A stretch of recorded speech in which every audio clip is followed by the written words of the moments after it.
How we doing, guys? Welcome to DT's Daily. Now on today's show, we're going to take a look back at the games over the weekend. There was a win for Man City, a win for Liverpool, and a massive win for Arsenal. How we doing, guys? Welcome to DT's Daily. That's right. So, of course, it's Monday morning, which means we get to look back at the games over the course of the weekend. Plenty of talking points, plenty of drama, and plenty of goals. And you're going right back to Saturday. Man City against Everton, and 2-0 win for Manchester City. And I think that one was a predictable scoreline. Although Everton, they were very dogged, defended well, but ultimately, Man City were able to get that goal with about 20 minutes to go. Erling Haaland, and then the same player goes and seals the game, and it looks like a comfortable scoreline. Everton never really threatened or did anything that make you suggest that they could go and nick that game. They were just trying to be as defensive minded and as dogged as they could be and see if they could snatch themselves a draw. But yeah, Man City, another win for them. I think it's in a couple of weeks' time that they do have their game in hand. So then we'll see everything on a level playing field. But yeah, it's tough at the moment. Nobody's wanting to drop points or slip, and we're at that kind of level now where even a draw will feel like a defeat because nobody else is dropping many points. When you look at Liverpool, Arsenal, etc. So it's going to be a very interesting title run, that's for sure. Wolves losing at home to Brentford. Quite a surprising result when you look at some of Wolves' recent performances. But Brentford, they played really well. And Mopai in particular had plenty of chances in quick succession before Brentford took the lead in this game. And Ivan Toney gets the second goal. Very quiet afternoon for him, but that's what strikers do. Sometimes you don't see them for a lot of the game, and then they pop up, score a goal, and they've done their job. And that's, the nature of the business. That's what strikers are paid to do, which is score goals. So you can have 89 quiet minutes and then pop up, score winning goal, and all is good. But that's a big win for Brentford, given the situation that they find themselves in. Fulham, brilliant win against Bournemouth. They were really good in this game. And Fulham, they're a good side. Sometimes they'll have a game where you think to yourself, wow, they just got pulled apart. And then there's other games where they've just looked so good. And this was one of them. Not a great result for Bournemouth, but a big 3 points for Fulham. Tottenham against Brighton, and Spurs snatched this one very, very, very late. 96th minute, I believe it was. Brighton took the lead in the game, even when Spurs equalised, and that was very fortuitous. A cross that deflects onto the post and comes back, and it's an empty, net to shoot it in. And yeah, it was one of those. But even after that, Brighton had opportunities, and I don't know how they didn't get a second goal, but they didn't. And they left themselves open at the back. You've got to look at the way that they were so easily exposed in the 96th minute. That's madness. But yeah, Spurs go and get themselves a win. Luton against Sheffield United. Big game down at the bottom, and I'm very, very, very surprised at this result. Sheffield United winning 3-1. Could they give themselves a little hope in the battle of avoiding relegation? For me, no.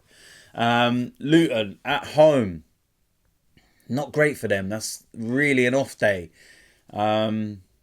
They'll have to dust themselves off and go again. They won't be happy with that one. But Sheffield United, like I said, that's a big 3 points for them, and it just keeps them kind of hanging on in there. It's too little too late. It's not going to really do anything or change anything. And for Luton, that's not a great home performance, because it's home games that have been so good for them and have helped them with accumulating the points that they have.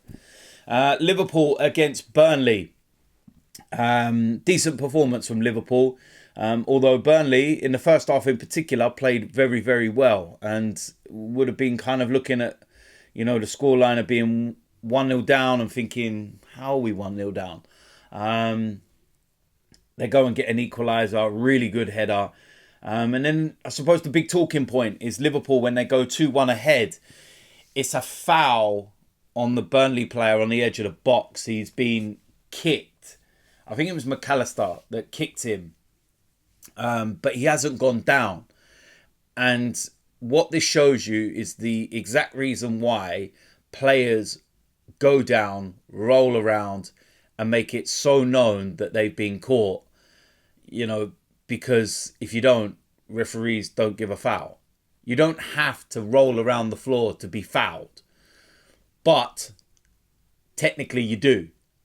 Because if you don't, the referees just carry it on. And I don't know how VAR cannot intervene in this instance and say, that's a clear and obvious error. It's a foul. Just because he's, you know, not rolled around everywhere. It's a foul. So yeah, that's a tough one to take. Burnley seem to get a lot of decisions against them at the moment. It's not great on them. But Liverpool, they go and get the third goal. Looks comfortable. And like I said, it's another 3 points in the bag for them. And they get back to winning ways after losing to Arsenal last weekend. Nottingham Forest against Newcastle, 3-2. Not a great result for Nottingham Forest. Good result for Newcastle. Bit of an end-to-end game. Lots going on.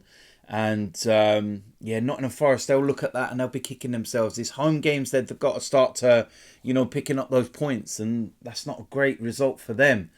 West Ham against Arsenal, 6-0. Absolute demolition. Result of the weekend, performance of the weekend, one of the performances of the season. It was that good. And if you haven't seen my match reaction, go have a look. Aston Villa against Manchester United, a 2-1 win for Manchester United. Last minute goal. But the one thing I will say is that, you know, a result doesn't always tell the performance, because how on earth Aston Villa lost this game, I do not know. Missed chances, saves by Onana. Aston Villa should have won this game comfortably. They had multiple chances. And it's their own fault for all the chances that they missed. When they equalised, I actually thought, okay, they'll go on and probably win this game now. Because it was coming. They were just all over Manchester United. But Man United have got this knack at the moment of just finding a result from somewhere and digging it out. McTominay scores the winning goal, coming on as a substitute, you know, with about 15 minutes to go. But yeah, they've got that, you know, winning habit. That's 4 in a row for them. And they're creeping up the pack and heading towards that top 4. But Aston Villa, it's another defeat for them. It's another problem for Unai Emery. But what I will say is that performance-wise, it wasn't a problem. It wasn't like what you saw against Chelsea and whatnot, and they were just really poor.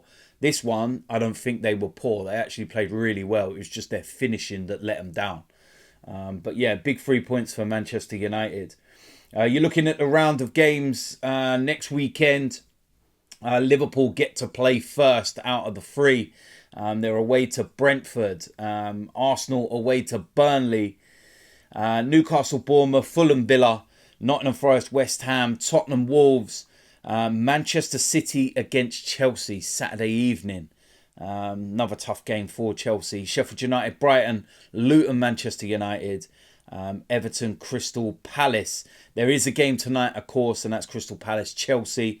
And then Man City have their game in hand, which is at home against Brentford. And then you move into the next lot of games, which you'll get into next week. But at that point, everybody will be on a level playing field. Man City, Liverpool, Arsenal, all played the same game. So we'll see where we are and where everything lies at that point. So listen, that is it for today's DT's Daily. As usual, let me know in the comment section what you think about today's topics. If you're new around here, hit the subscribe button, smash a like on this video, and I will see you lot soon. I'm out of here.